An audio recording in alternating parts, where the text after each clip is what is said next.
2 videos in a month? 2 videos in a week? Yes, my friends, your sub boxes do not deceive you. More content. Today, we get to take a look at Apple's brand new iPad Air 5th Gen, unbox it, set her up, and maybe compare it to Gen 4. So without further ado, let's start peeling the plastic and get inside the box.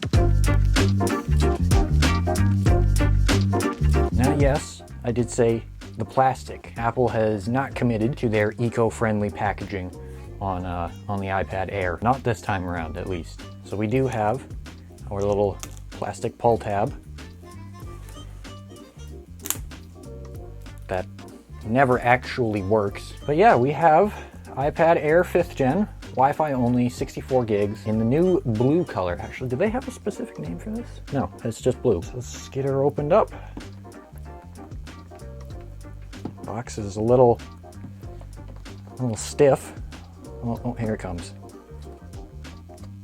All right, very, very similar to the last unboxing. We get the iPad on top. I'm not gonna look at the color. I wanna be surprised. Package of paperwork. Do we get colored Apple stickers this time around?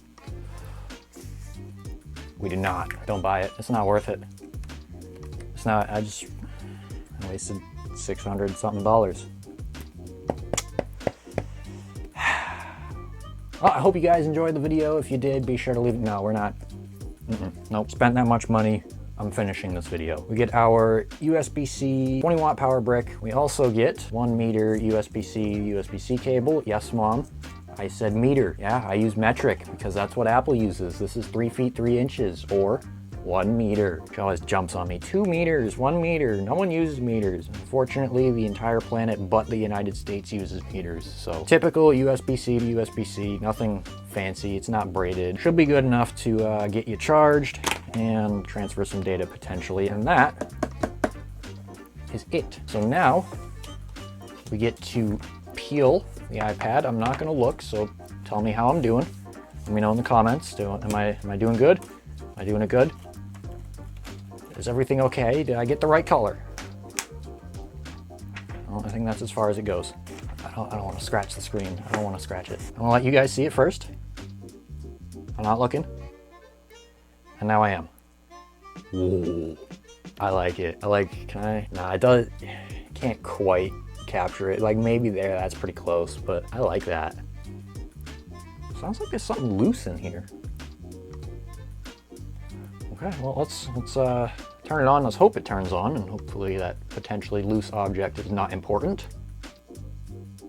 Okay, now I do need to pull up my mobile hotspot because internet is a privilege in this house that I have not earned yet. Get that going. So we're gonna set up our Touch ID. You're gonna stop making noise. Thank you. So we're gonna set up Touch ID. Come on, buddy. You can do it. I know. You don't get to sleep yet. You're not done. While it's taking its sweet time, let's go. Let's not. Don't share analytics. Get started. All right, here we go. iPad Air 5. This is slightly different compared to the Air 4, which I also have right here for comparison. The real question is, do you have a charge? You do not. That'd be too easy. You do. All right, so we'll put iPad Air 5 right here, and we'll put 4 here. So from the front, the differences are none. There are no differences from the front. From the back, the differences are colors. That's it. They did not add a flash like they did to the Mini. Everything visually is the same again, aside from the colors. And if you get the 5G model, now has 5G. If you get the 5G, you're gonna have those little plastic cutouts for the antennas to spit out the 5G. That's it. That is all that's different externally. Everything that you have bought for your iPad Air 4, iPad Pro 11-inch Gen 1, all of those still work. We have my Smart Keyboard Folio that I use with my Air 4, and if we slot it down with my Air 5 in it, you can see it fits perfectly. Sure, if we flip her up and start using her, yep, works just fine. So this still works. If we go and find my Magic Keyboard somewhere around here, the Magic Keyboard right here, and we just plunk the iPad Air into it, the keyboard lights up.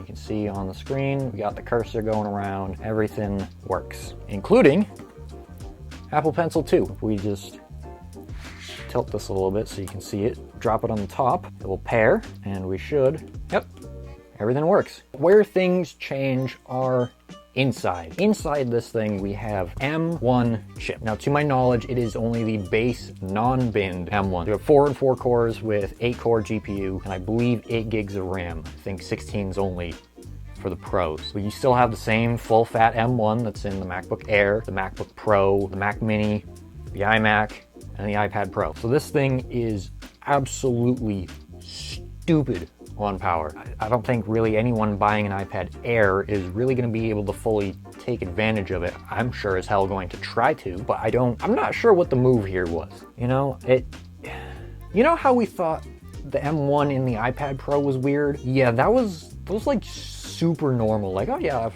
course Apple would do that compared to this. This is why? Like, wouldn't the A15 just be good enough? What's Apple playing at here? iPad OS 16? I don't know what the main purpose of the M1 here is supposed to be, but it is there. You get 64, 256 gigs of storage. You get Starlight, Space Gray, New Blue, Pink, and Purple, I believe, are the colors. I'm surprised they went with Starlight and Space Gray and not Starlight and Midnight or Silver and Space Gray. I don't know, that just adds to the whole confusing aspect of this iPad. But I will be putting it through its paces. I will be playing around with it quite a bit for the next week or two, and I'll have a full video for review coming out soon, and probably in a week or two, and I will tell you whether or not you should buy this then, because right now I cannot say. I hope you guys enjoyed this video. If you did, be sure to leave a like, subscribe. Let me know, what iPad are you most interested in right now? And if you are interested in the Air, why? I'm just curious. Not saying you're wrong, I just want to know why. Let me know in the comments. I will see you guys in my next video. Take care.